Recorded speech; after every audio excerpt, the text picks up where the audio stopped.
नमस्कार दोस्तों, आप सबका मेरे YouTube channel KP law knowledge पर स्वागत है। मैं आज आप सबके बीच फिर से एक नया वीडियो लेकर उपस्थित हुआ हूं। तो आज हम जानेंगे भारत में लागू होने वाले नए कानून जो 1 अप्रैल सन 2024 से लागू हो जाएंगे। तो आइए हम वीडियो को शुरू करते हैं। वीडियो शुरू करने से पहले अगर आप हमारे चैनल पर नए हैं तो हमारे चैनल को सब्सक्राइब करें और बेल आइकन जरूर प्रेस करें ताकि हमारे वीडियो का नया अपडेट आप तक जरूर पहुँचे।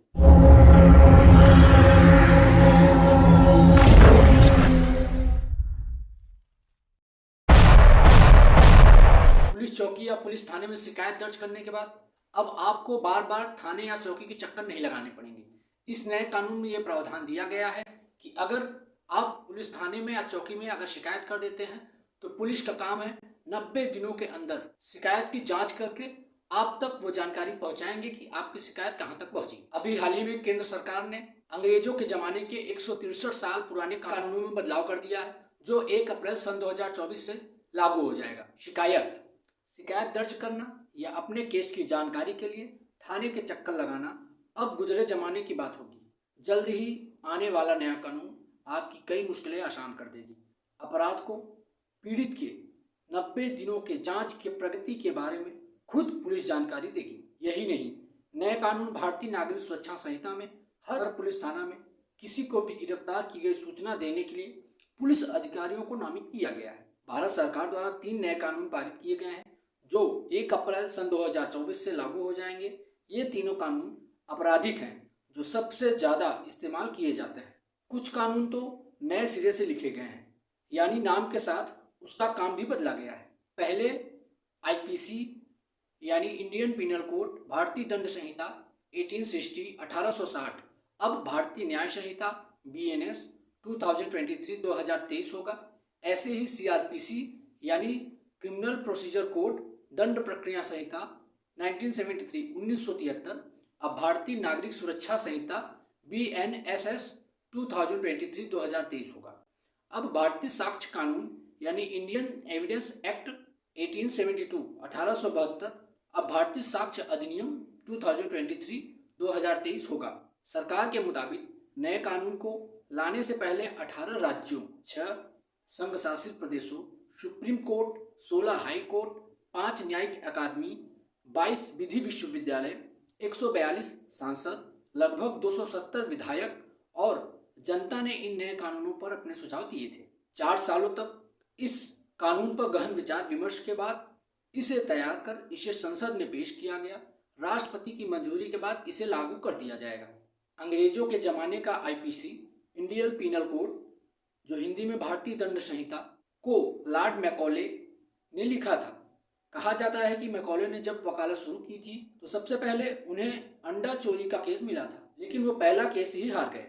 उन्हें बड़ा दुख हुआ। पहले केस में उनकी हार उनको हजम नहीं हुई। उन्होंने वकालत छोड़ दिया और राजनीति में चले गए। जल्द ही वो ब्रिटेन की संसद में सदस्य बने। फिर ऐसा मौका आया कि उन्होंने इस आईपीसी को लिख डाला। भारतीय दंड संहिता इंडियन पिनल कोड 1860 की जगह पे भारतीय न्याय संहिता बीएनएस ही क्यों लाया गया? कई कानूनों में बदलाव की मांग लंबे समय से किया जा रहा है। कुछ कानून ऐसे हैं जिनकी आज उपयोगिता भी खत्म हो गई है। केंद्र सरकार ने अब तक ज्यादा कानूनों की पहचान कर रद्द कर। खुद प्रधानमंत्री ने 14 अप्रैल को गुवाहाटी हाई कोर्ट में सिल्वर जुबली समारोह में कहा था कि हमारे कई कानून ब्रिटिश काल के हैं, अब अपनी पहचान खो चुके हैं।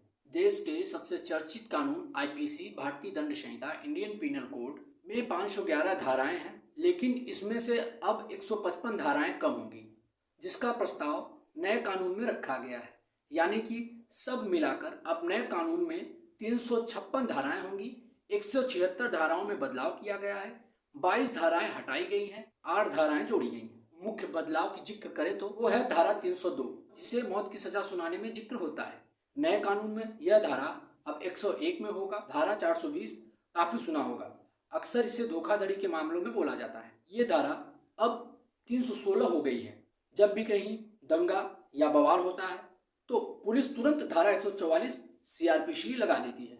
सीआरपीसी क्रिमिनल प्रोसीजर कोड 144 की धारा भीड़ जमा होने के रोकने के लिए लगाई जाती है। बीएनएसएस में अब ये 163 हो गई है। आईपीसी की जिस धारा को लेकर सबसे ज्यादा चर्चा हो रही है वो है राजद्रोह। हाल ही के दिनों में सरकार और विपक्ष के बीच बहस का काफी बड़ा मुद्दा रहा। एक नए कानून में धारा 124 को पूरी तरह खत्म किया जा रहा है। आमतौर पर लोग इसे देशद्रोह कहते हैं, लेकिन अंग्रेजों के समय ये राजद्रोह था। देश के खिलाफ लड़ाई छेड़ने के मामले की एक अलग धारा आईपीसी की धारा 121 में है। अगर आपको 26/11 में हुआ हमला याद हो तो उसे अंजाम देने वाले पाकिस्तानी अजमल कसाब के खिलाफ यही धारा लगाई गई थी। देशद्रोह के नाम पर जो नया कानून बन रहा है उसमें कई बातें नई हैं। सशक्त विद्रोह, देश को तोड़ना, अलगाववादी गतिविधियों में शामिल होना, देश की एकता और अखंडता को खतरा पहुंचाना जैसे अपराध को नए कानून में जोड़ा गया है। ये नया कानून अब धारा 150 होगा। नए कानूनों में महिलाओं और बच्चों के खिलाफ किए गए अपराधों में नई प्राथमिकता दी गई है। छोटे अपराधों के लिए सामूहिक विवाह के दंड के नए कानून में शामिल किया गया है। यानी कोई छोटी मोटी चोरी, छोटी मोटी लड़ाई जैसे मामलों में पकड़ा जाता है तो उसे बड़ी सजा देने के बजाय उसे कहा जाएगा कि समाज के लिए कुछ अच्छा काम करो। उसे काम बता दिया जाएगा जो कानून में पहली बार शामिल किया गया है। नए कानून में गैंग रेप के मामले में दोषियों को 20 साल से उम्र कैद तक के सजा का प्रावधान रखा गया है। नाबालिग से बलात्कार करने पर सख्ती से पालन करने के लिए मौत की सजा का प्रावधान इस कानून में रखा गया है। शादी या नौकरी का झांसा देकर रेप करने पर सजा का अलग से प्रावधान है। मॉब लीचिंग केस में 7 साल से उम्र कैद तक की सजा का प्रावधान है।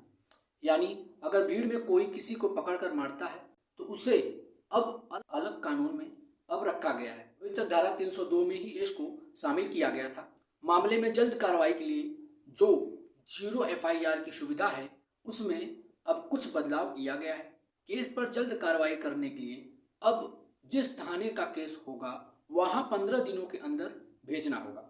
0 FIR का मतलब आप राज्य के किसी भी शहर में किसी भी थाने में 0 FIR दर्ज कर सकते हैं और उस थाने की जिम्मेदारी है कि 15 दिनों के भीतर आप जिस थाने की घटना होगी उस थाने में उसको ट्रांसफर करना होगा। शिकायत किसी भी थाने में कर सकते हैं 0 FIR के तहत।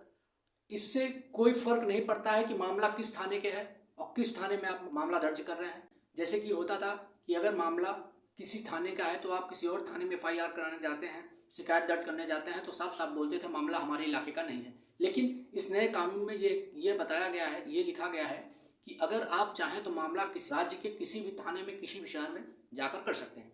कोई भी पुलिस वाला ये मना नहीं कर सकता है कि मामला हमारे थाने का नहीं है, हम इसको दर्ज नहीं करेंगे। साल 2012 में निर्भया रेप केस मामले के बाद केंद्र सरकार ने देश में बढ़ते गंभीर मामलों को रोकने के लिए 0 FIR व्यवस्था लागू करने का फैसला लिया था। नए कानून में FIR से लेकर पूरी प्रक्रिया तक डिजिटल की बात कही जा रही है। हर केस में चार्जशीट 90 दिनों में दाखिल करनी होगी।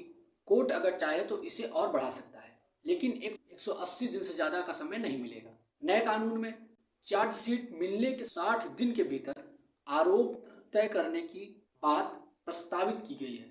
सबसे खास बात यह है कि सुनवाई पूरी होने के 30 दिन के भीतर कोर्ट को अपना फैसला सुनाना होगा, लेकिन अगर जरूरी होगा तो 60 दिनों तक बढ़ाया जा सकता है।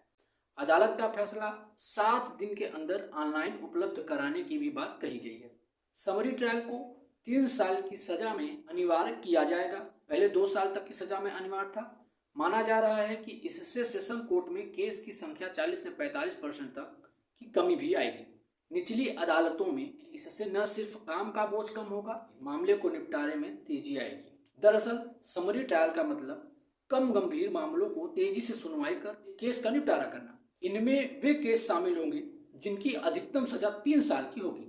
मामले के तुरंत निपटारे और सही जांच के लिए नए कानून में किसी भी क्राइम सीन में अब फॉरेंसिक टीम का होना जरूरी कर दिया गया है। नए कानून में पहली बार अपराध करने वाले को 1/3 सजा काटने के बाद खुद जमानत मिल जाएगी, लेकिन आजीवन कारावास या मौत की सजा वाले व्यक्ति को छूट नहीं मिलेगी। हिट एंड रन मामले में मौत होने पर अपराधी घटना का खुलासा करने के लिए अगर पुलिस या मजिस्ट्रेट के समक्ष खुद उपस्थित नहीं होता है तो उसे जुर्माने के साथ साथ 10 साल तक का सजा का प्रावधान इस कानून में किया गया है। लॉ से संबंधित जानकारी के लिए हमारे चैनल को सब्सक्राइब करना मत भूलिएगा। अगर वीडियो पसंद आया तो लाइक करें, कमेंट करें और दोस्तों के साथ शेयर करना मत भूलिएगा। नमस्कार।